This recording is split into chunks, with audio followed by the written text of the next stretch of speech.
Amen.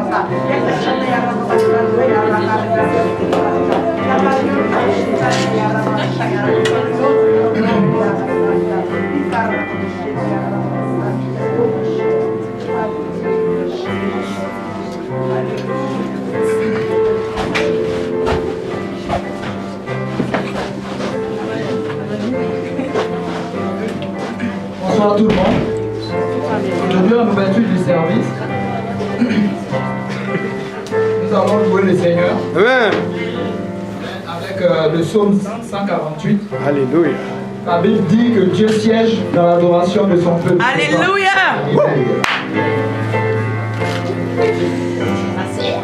Tout le monde a sa Bible, j'espère. Nous allons lire le psaume 148 du verset 1 au verset 14.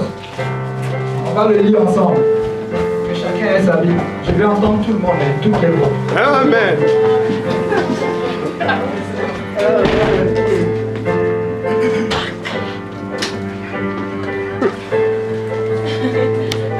C'est bon, tout le monde a la page? Amen. Allons-y. Louez l'Éternel du haut des cieux. Louez-le dans les lieux élevés. Louez-le, vous tous ses anges. Louez-le, vous toutes ses armées. Louez-le, le soleil et la lune. Louez-le, vous toutes ses étoiles des lumineuses. Louez-le, cieux et les cieux. Et vous, qui êtes au-dessus des cieux.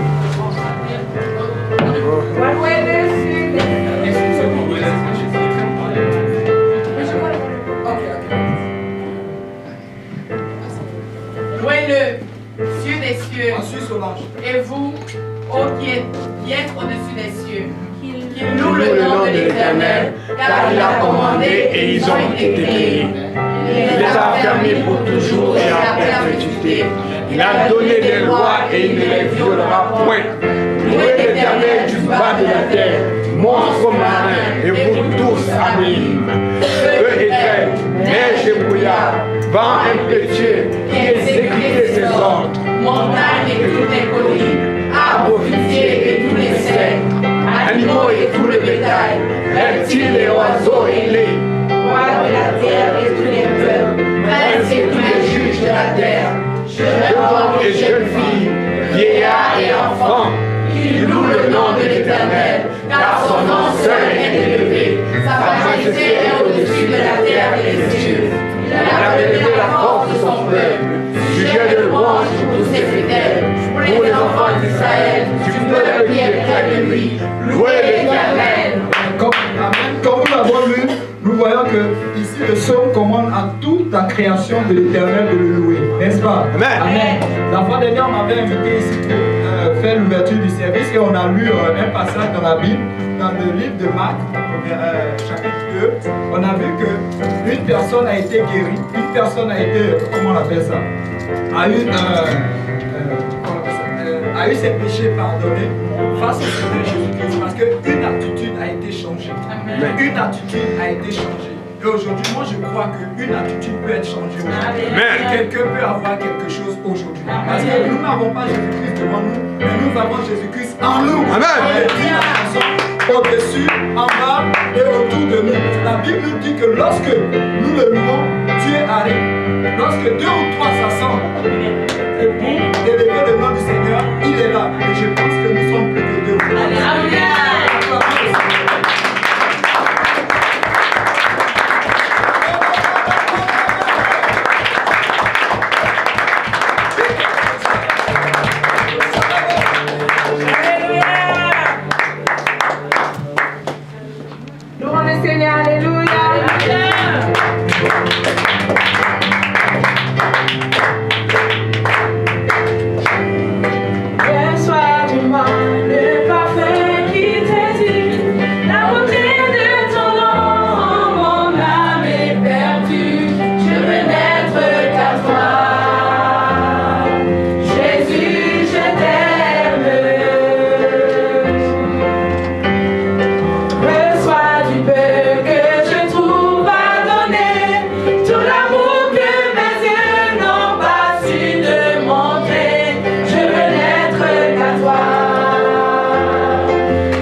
plus beau que ton nom. Rien n'est plus saint que le sang du pardon. Je veux n'être qu'à toi. Je veux n'être qu'à toi. Je veux n'être qu'à toi. Jésus mon roi.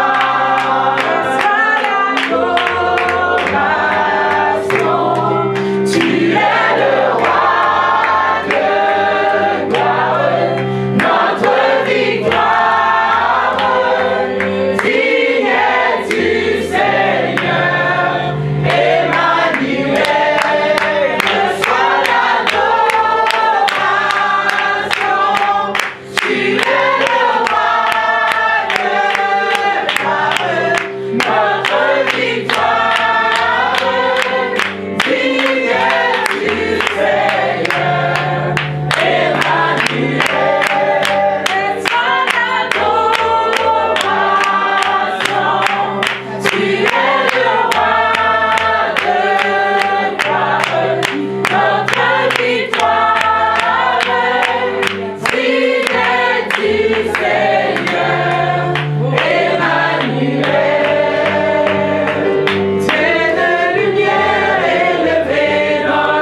Merci Seigneur Jésus.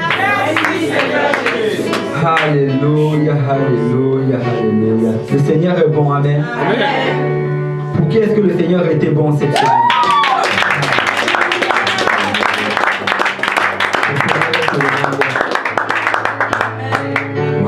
Malgré le froid, le Seigneur est bon. Malgré le froid, le Seigneur est bon. Wow. Vous voyez, d'un jour pareil, tu as envie de rester chez toi. Tu te dis que non, il fait trop froid. Non, là, ça c'est un jour pour rester à la maison. D'ailleurs, j'étais à l'église hier. J'ai suivi la prédication d'un évangéliste hier. Je peux rester à la maison aujourd'hui. Mais il y a quelque chose qui te dit que non, je vais aller dans la maison du Seigneur. Il y a le feu que le Seigneur a mis en toi. Il te dit que non, je vais aller dans la maison du Seigneur. Alléluia, alléluia, alléluia. Alléluia. Quel que soit ce qu'on a dans ce monde-ci, le Seigneur ne peut pas être remplacé. L'évangéliste l'a dit de cette manière, il n'y a pas de substitut pour le Seigneur. Il n'y a pas de substitut pour Jésus. Alléluia. Même le Père Noël n'est pas un substitut pour Jésus. Alléluia. Le Père Noël, comme l'évangéliste l'a dit, il apporte juste les cadeaux pour les bons enfants. Mais Jésus apporte les cadeaux pour tout le monde. Amen. Alléluia. C'est comme pour battre les noms. Alléluia. Alléluia. On peut tous s'asseoir dans la présence du Seigneur. Alléluia. Alléluia. Bienvenue une fois de plus dans J. Péniel. Amen. J. Péniel. Amen. Qui est content d'être ici ce soir? Alléluia. Wow, c'est toujours un plaisir et un privilège de se retrouver ensemble. Parce que nous sommes vraiment le peuple de Dieu. Amen. Amen. Nous sommes le peuple de Dieu. Le Seigneur nous appelle le sel de cette terre. Je ne sais pas si... je sais que la plupart des filles ici savent sûrement cuisiner. On va supposer que tu es. Qu'est-ce que ça fait quand tu ne mets pas le sel dans la nourriture? Tu peux mettre n'importe quoi. Dans le cube, il y a le sel. Tu peux mettre n'importe quoi. Tu peux mettre n'importe quoi. Tu peux mettre de l'ail, tu peux mettre de l'oignon, tu peux mettre du gingembre, tu peux mettre du paprika même. Mets tout ça, mais si tu ne mets pas le sel, il manque quelque chose. C'est immangeable. Amen. Amen, c'est immangeable. Et nous sommes le sel de la terre. C'est ça que le Seigneur a dit. Sans nous sur cette terre-ci, la terre n'est pas mangeable. Amen. La terre n'est pas mangeable. Et c'est pour ça que quand il va nous enlever, il n'y aura que le chaos sur cette terre. Il n'y aura que le chaos. Dis à ton voisin, tu es le sel de cette terre. Alléluia. Gloire à Dieu. Alléluia, alléluia. Le Seigneur est bon, amen. Amen. Donc je vais essayer de faire rapidement les annonces. Vendredi soir, 19h30, J. Péniel. 19h la prière. La prière commence à 19h et 19h30 c'est J. Péniel. Et le samedi, il y a la prière à l'église pour les hommes et les dames, à l'église de Saint-Laurent. Dimanche, il y a service ici à 10h15. La prière c'est à 9h30. Et... pardon? Ah oui, Purpose vendredi prochain. C'est ça. Ce vendredi, il y avait J. Péniel. Vendredi prochain, il y a Purpose Institute. Donc, on sera tous à l'église de Saint-Laurent. Et vous pouvez nous joindre là-bas, c'est ouvert à tout le monde et on sera sûrement béni. Le Seigneur va envoyer quelqu'un pour nous parler. Amen. Et j'étais à lundi. Lundi, il y a l'étude biblique à l'église de Saint-Laurent. L'église, il y a étude biblique tous les soirs. Chaque fois, on est à peu près plus d'une soixantaine. Et le Seigneur, il y en a plus d'une soixantaine, je crois. Et la présence du Seigneur est vraiment là. Chaque fois, on est béni. Donc, essaye de, si tu n'es jamais venu le lundi soir, ou bien si ça fait longtemps que tu n'es pas venu, viens la prochaine fois. Le Seigneur aura un message pour toi. Amen. Amen. Et pendant la semaine, ça c'est la semaine où on se rencontre à l'église de Saint-Laurent. Et avant ça, mardi. Waouh, mardi. Amen. Mardi, évangélisation. Amen. Le frère Achille n'est pas là pour nous dire où est-ce qu'on sera. On sera peut-être à une université. Et la dernière fois, on a vraiment été bénis. Le Seigneur nous a guidés et on a rencontré tellement de personnes. Je crois qu'on était à peu près 11 ou 12. On était à peu près 11 ou 12 et le Seigneur a vraiment mis des gens qui avaient soif sur nos pas. Il y a même une de ces personnes qui est venue aujourd'hui à l'étude biblique. Celui qu'on l'a rencontré, son nom c'est Shen. On l'a rencontré en fait, bon, je crois qu'il est métis.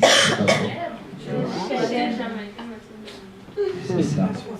Donc, quand on l'a rencontré, on lui a dit qu'on faisait l'étude biblique. Il était vraiment surpris. On fait l'étude biblique ici. Comment j'ai jamais entendu parler de ça? On lui en parle. Et après, quand on finit, comme à l'habitude, on veut toujours prendre les noms et les numéros des personnes. Tu vas prendre ton nom, ton numéro et ton courriel, juste pour s'assurer qu'on va vraiment pouvoir te contacter. Il a dit que non, je ne vais pas donner mon courriel ni mon numéro, mais je vais venir. Je vais venir. Il est vraiment venu, il était à l'heure en plus. Vous savez quoi, souvent on évangélise pour des gens et on oublie leur nom. Mais le Seigneur n'oublie pas leur nom. Amen. Le Seigneur n'oublie pas leur nom. Donc il faut toujours prier. Tu pries et le Seigneur va vraiment bénir cela. Donc je t'invite vraiment à venir à l'évangélisation de mardi prochain. Tu seras vraiment béni. Tu vas voir comment le Seigneur agit. Parce que quand tu restes dans l'enceinte de l'église, c'est difficile de voir comment le Seigneur agit. Il faut que tu sortes parce qu'il va agir puissamment au milieu des païens. Amen. Amen. Amen. Jeudi, le pasteur va continuer sûrement avec l'enseignement sur la sainteté à 19h30 ici. Et vendredi, comme on l'a déjà dit, c'est le service, c'est Peuple Saint-Chute, la dernière session. Vous êtes tous invités. Amen. Amen. Amen. Amen. Amen. Ok, donc je vais appeler Lucie pour prendre les offrandes et la sœur Marisa, la fidèle sœur Marisa va nous accompagner dans le cantique. Amen. Si on peut tous se lever pendant que le frère Templice va prier pour l'offrande.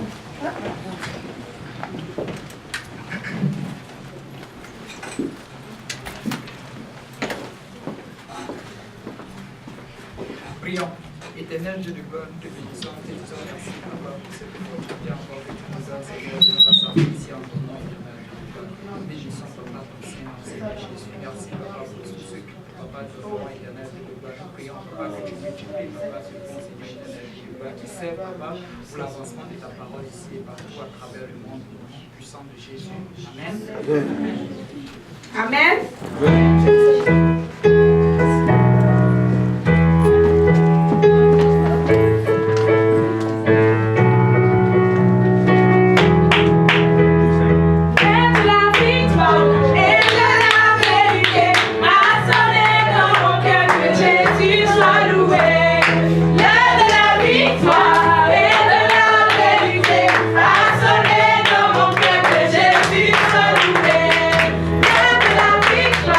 Et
choisi Jésus dans ma vie.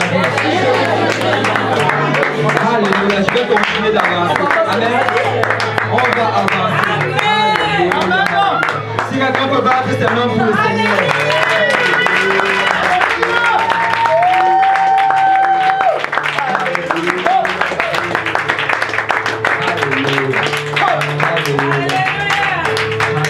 C'est une question de choix. Tu vas devoir faire le choix. Le Seigneur le dit comme ceci.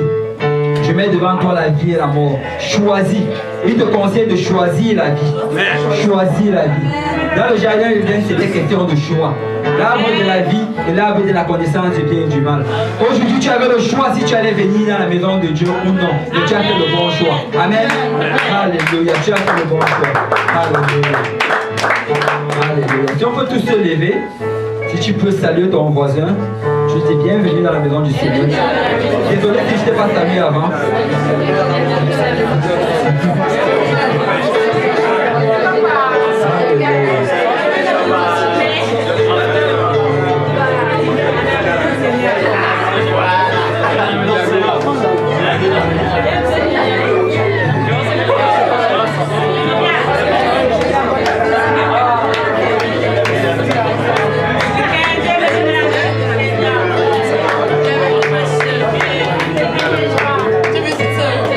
Alléluia.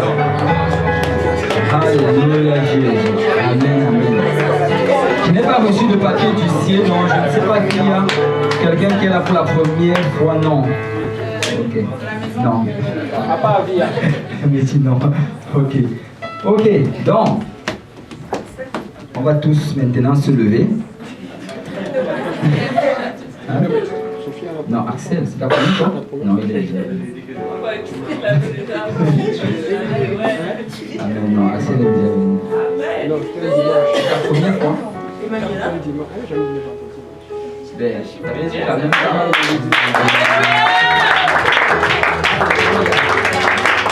Amen. Wow. Mais Sophia m'a dit que c'est pas sa première fois.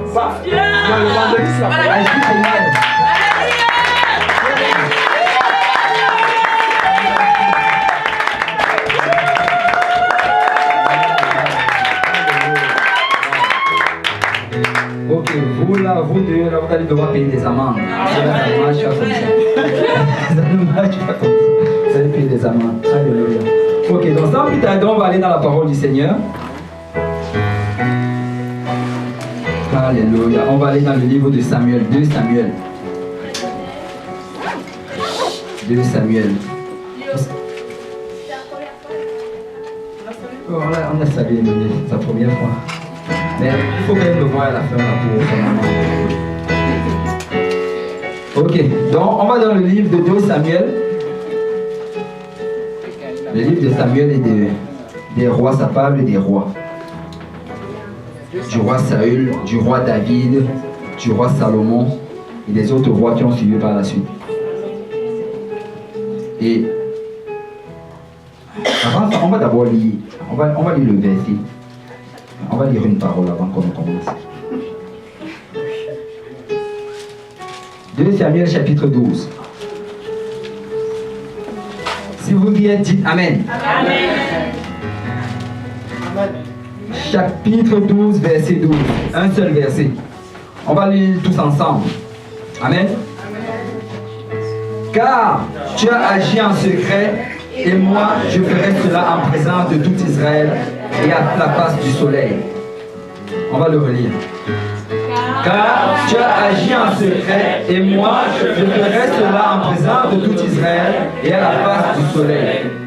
Amen. On va prier pour que le Seigneur nous guide dans l'étude de sa parole. Prions tous ensemble. Seigneur Dieu Tout-Puissant, merci Seigneur d'avoir permis à ce qu'on se retrouve tous en ce lieu, Papa. Merci mon Dieu, mon roi, pour ce peuple, Seigneur, qui a soif, Seigneur, d'entendre, Seigneur, ta parole. De savoir, Seigneur, ce que tu veux faire, Seigneur, dans leur vie. Je te prie, Père Céleste, que tu m'oignes maintenant afin que j'apporte cette parole telle que tu me l'as donnée, Père Céleste.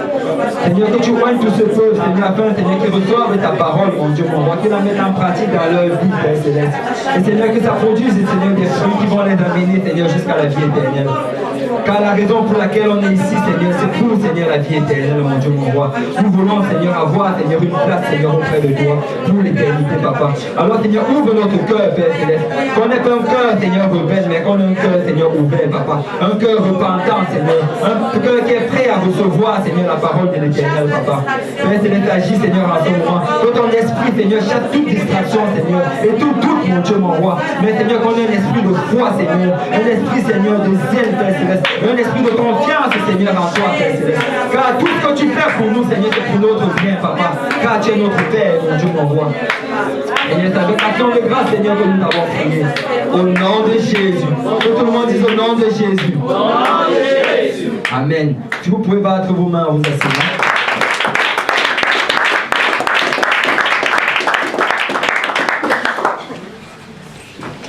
Alléluia. Le Seigneur est bon. Amen. Amen. Le Seigneur est bon. Quels que soient les obstacles, le Seigneur est toujours bon. Et il pourvoit toujours. Amen. Je ne sais pas, j'ai eu un tas d'obstacles cette semaine. Beaucoup de résistance de tous les côtés, aussi bien physique que spirituel. Je ne sais pas si quelqu'un a ressenti la même chose. C'était vraiment dur. Mais le Seigneur est bon. Amen. Et quelle que soit la situation dans laquelle tu te trouves, le Seigneur est capable de te sortir de là. Il est capable. Parce qu'il n'y a aucune tentation qui va permettre qu'il t'arrive, qu'il ne sorte de là de tes forces. Il va toujours permettre que l'épreuve arrive jusqu'au niveau que tu puisses supporter. Parce qu'il sait que c'est ça que ça prend pour que tu te bâtisses des muscles spirituels. Vous savez, les gens qui font la musculation, plus la charge est lourde, plus vite tu te bâtis des muscles. Avant, quand j'en faisais, j'allais souvent à la salle de gym et je portais des masques de 50. Mais je voyais des gens peut-être encore plus maigres que moi qui portaient des masques de 100. Je me sentais vraiment mal. Et je me demandais, mais pourquoi est-ce qu'ils font ça? C'est pas nécessaire. On peut tous porter cette charge-là et on va tous devenir musclés. Mais c'est faux. Plus c'est lourd, plus les muscles se développent. Et c'est pour ça que le Seigneur, si tu as envie d'être fort spirituellement, le Seigneur va te donner des charges de sang. Il va te donner des charges lourdes. Qui a envie d'être fort spirituellement ici? Qui a envie de chasser les démons? Qui a envie de guérir les malades? Qui a envie de prêcher la prédication? Et que toute la vie de Montréal tombe. Alléluia, alléluia. Et pour cela, le Seigneur va mettre des épreuves dans ta vie. Amen. Donc si tu as levé ta main pour cela, attends-toi à avoir des épreuves. Mais loue le Seigneur pour cela. Parce qu'il va te donner la victoire. Amen, amen, amen. Donc, le passage qu'on vient de lire se trouve dans le livre de Samuel et ça parle de l'histoire de David. Et avant d'y arriver, je vais d'abord un peu rentrer en arrière. Je crois que la plupart d'entre nous connaissent le roi David. Je me dis, si tu as passé ne serait-ce que quelques temps à l'église ou bien même ne serait-ce qu'à l'école du dimanche, tu as déjà entendu parler du roi David. Et on connaît David comme étant ce tueur des géants, celui qui a tué Goliath. Il était encore petit, il a tué ce gigantesque monstre. Et ce qu'on sait aussi de David, c'est que non seulement c'était un guerrier, un très grand combattant, il était très fort, il n'abandonnait jamais, mais en même temps aussi, on sait que c'était un puissant adorateur. Amen. David était un adorateur. Et quand tu regardes vraiment sa vie, tu te rends compte que pendant toute sa vie, il a eu un tas d'épreuves. Le Seigneur a permis qu'il traverse ces épreuves-là. Et malgré les épreuves, il ne cessait d'adorer le Seigneur. Il ne cessait d'adorer. Si on parlait rapidement dans le livre de Psaume. Psaume chapitre 18.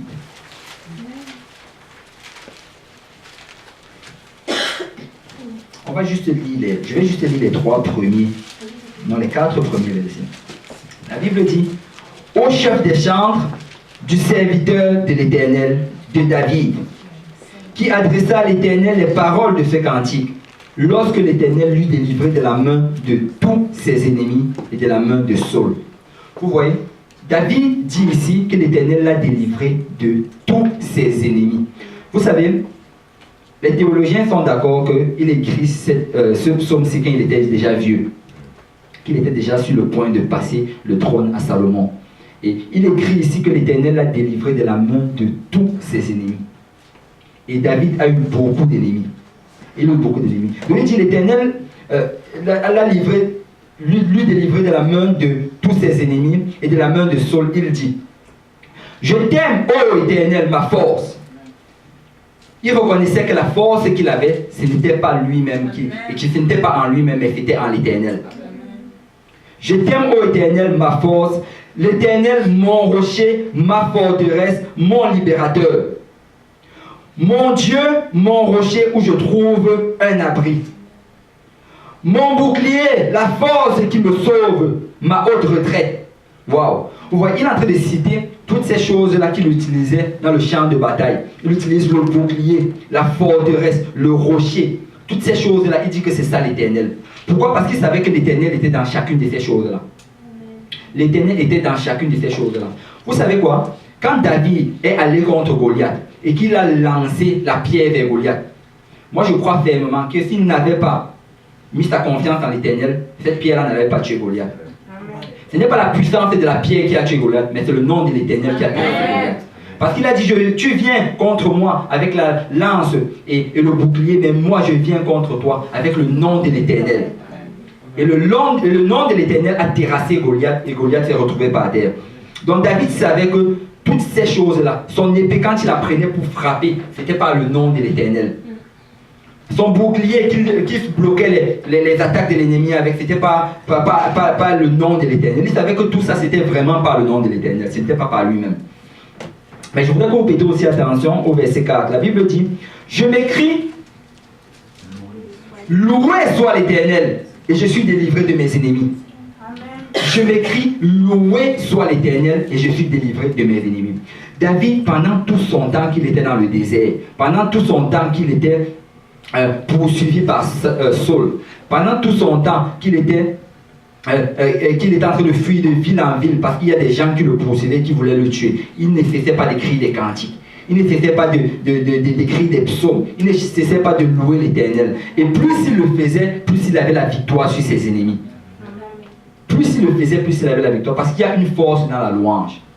Il y a une force. Et la force qui est dans la louange, c'est la force de l'Éternel. Amen. Pourquoi? Parce que le Seigneur dit qu'il demeure au milieu des adorations de son peuple. Alors quand son peuple commence à l'adorer, alors quand David commençait à adorer l'Éternel, quelle que soit la quantité d'ennemis qui étaient autour de lui, la quantité de guerriers qui étaient autour de lui, il savait que dès qu'il allait commencer à danser, dès qu'il allait mettre un pas à gauche, l'Éternel allait frapper à gauche. Qu'il allait mettre un pas à droite, l'Éternel allait frapper à droite. Et quand il allait tourner en dansant, l'Éternel allait tourner avec sa lance et son épée. David savait qu'il y avait une puissance dans la danse. Il savait qu'il y avait une puissance dans la louange. Et c'est pour ça qu'il n'a pas cessé de louer et d'adorer l'Éternel. Et c'est pour ça qu'à la fin de sa vie, à la fin de son règne, il vient dire que l'Éternel a livré, m'a délivré de la main de tous mes ennemis. L'Éternel m'a délivré de la main de tous mes ennemis. Et ça, c'était ça David. David, c'était un guerrier et David, c'était un adorateur. Et c'est ça qu'on appelait être aujourd'hui, des guerriers et des adorateurs. Quand tu es dans la maison de l'Éternel, tu es un adorateur. Quand tu sors en rue, à l'extérieur, tu es un guerrier. Tu es un guerrier, quel que soit ce que l'ennemi te propose. Non. Non, non, non. Non, non, non. Amen. Amen. Mais ça, ce n'est pas ce n'est pas ça le message d'aujourd'hui. C'était juste une parenthèse. Une longue parenthèse. Ok. Donc, David, comme je l'ai dit, c'était vraiment quelqu'un de spécial parce qu'il aimait beaucoup la louange et